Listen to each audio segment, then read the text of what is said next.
Olá, sejam bem-vindos para mais um vídeo de resolução. Eu me chamo Vitória, criei esse canal aqui com o intuito de ajudar estudantes e vestibulandos aí do Brasil com um foco e com o objetivo de ter um canal mais acessível aqui no YouTube para resoluções não só do seriado, que é o SSA, que foi um dos motivos pelo qual eu resolvi criar esse canal, as resoluções do seriado que são bem restritas na parte de naturezas, mas também resoluções, por exemplo, didáticos e tudo mais, né? Essa questão é uma questão simples e tranquila de fisiologia animal. Aqui a gente tem a respeito, não é zoologia especificamente, zoologia dá uma pincelada, mas é fisiologia animal. Então, a gente tem as características do sistema respiratório e seus respectivos pulmões de alguns animais aí. Deixei aqui já anotadinho, bem bonitinho, para facilitar, tá? Não só facilitar, como também eu tava gravando um vídeo de resolução dessa questão e, por incrível que pareça, parou de gravar do nada quando eu ia para as alternativas, tá? Mas eu vou aproveitar a anotação para poupar tempo. Eu falei que a respeito das aves, né? As aves, elas apresentam, então, as principais características do seu trato respiratório, o seu pulmão, é que seus pulmões, eles são mais pequenos, eles são mais contidos, tá? E lembrando que todas as características que eu falar, seria interessante que vocês associassem essas características com o ambiente, tá? Com o ambiente pelo qual esse animal vive, o modo de vida, o modo comportamental, né? E tudo mais em relação a esses animais, porque uma coisa influencia a outra, né? A gente tá tratando, por exemplo, de aves, então seria necessário pulmões mais pequenos, mais contidos, para favorecer, então, o voo das aves. Sacos aéreos, né? Principalmente sacos aéreos aqui, extremamente presentes, né? Não se expandem muito esses sacos aéreos, e esse tipo de pulmão é eficiente para as aves, né? Então a gente tem uma adaptação conforme ao ambiente em que elas estão inseridas, em que esses animais estão inseridos. Aí a gente tem aqui os répteis. Os répteis, por sua vez, que é a estrutura número 2. Temos pulmões com um aspecto mais esponjoso, com muitas dobras. Esse aspecto mais esponjoso que eu citei vai facilitar a área de contato. Então, essa área de contato também vai facilitar as trocas gasosas, isso é muito importante, tá? Exemplo, citei o cágado, o terceiro animal que representa aqui com a estrutura número 3, obviamente não podia faltar o pulmão assim mais bem desenvolvido e adaptado, lembrando que tem a ver com a lógica de adaptação de nós seres humanos, né? Dei um exemplo aqui para não ficar não muito óbvio, dos golfinhos, tá bom?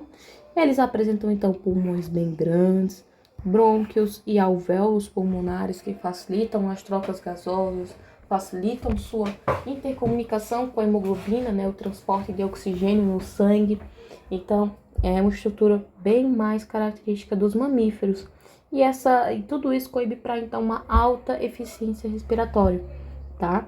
A estrutura número 4, gente, a estrutura número 4 é bem rudimentar, né? Um pulmão bem simples, que é em formato de saco. E a gente tem poucas ramificaçõezinhas aí internas, ao contrário aí dos outros animais que vimos. E é característico dos anfíbios. A exemplo, sapo. Acabei de citar aqui. Então, vamos conferir as alternativas? Gente, a alternativa correta de cara seria a letra B. Por quê? Carcará é um exemplo de ave, tá? É um exemplo de ave. Então, a gente tem aqui a estrutura número 1, conferindo aí o carcará. E o golfinho, que é um mamífero. O golfinho é um mamífero aí com a estrutura número 3. Teria que ter uma basezinha de zoologia? Teria, né? Obviamente é importante, o básico, saber o que é a diferença entre o réptil e um anfíbio, um mamífero, enfim. Temos aí as classificações. Por que não poderíamos usar as outras alternativas? Gente, vamos lá. O sapo pertence à estrutura 1? Não, né? Olha só, a estrutura 1 dos sapos pertence, portanto, aí os sacos pulmonares, né? Mais simples, mais rudimentares, que aqui é a estrutura número 4. E não a estrutura número 1, que é típico de aves. Então, já corta por terra essa afirmação aqui. A mesma coisa que ele me afirma, né? Que a coruja, que é segunda alternativa, estrutura número 2, sendo que uma coruja, ela não é um réptil, né? Então, seria uma ave, então teria que ser, na verdade, estrutura 1, né? Então, a gente já corta isso aqui. Aí, vamos lá, letra C, camundongo, estrutura 2, tá? E tartarugas marinhas, estrutura 3. Vamos lá. As tartarugas marinhas que ele fala, a gente não pode enquadrar na estrutura número 3 porque não é um mamífero. Quem já se viu uma tartaruga ter essa complexidade de pulmão, gente? Eu não vi, né? Então, a gente já consegue descartar essa alternativa, tudo bem? Então, a gente já elimina a letra C também. O camundongo, que ele se refere aqui, pode ser que tem gente que não pegou o que é um camundongo. O camundongo, ele pertence ao grupo dos mamíferos, tá? A ordem ali de roedores. Apresentam como se fosse é parecido com um rato, né? É um roedor. Então, aí eles são mamíferos. E ele relacionar com a estrutura número 2 de um cágado não tá correto. Então, eliminada também. D. Salamandra pertence à estrutura número 2 e o peixe-boi é a estrutura número 4. Vamos lá. Peixe-boi, gente, fica até inviável de marcar essa alternativa no que se diz respeito ao peixe-boi. Porque vamos lá. O peixe-boi, ele é um mamífero, né? Um mamífero não é um anfíbio, tá?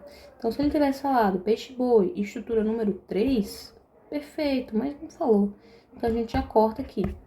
Salamandra, pode ser que também tenha gente que tenha ficado em dúvida sobre o que é uma salamandra. Salamandra é um tipo de anfíbio, tá? Um anfíbio, ele parece com um largato, tá? Então, é um anfíbio, ele vai ter um corpo bem alongado, cauda, parece com uma lagartixa. Pesquisem aí. A salamandra, gente, como é um anfíbio, eu não posso afirmar que está na estrutura de um réptil, tá? Então, a gente já corta também a letra D. E a letra E, lagartixa, né? Tem um costume de falar lagartixa, mas é lagartixa.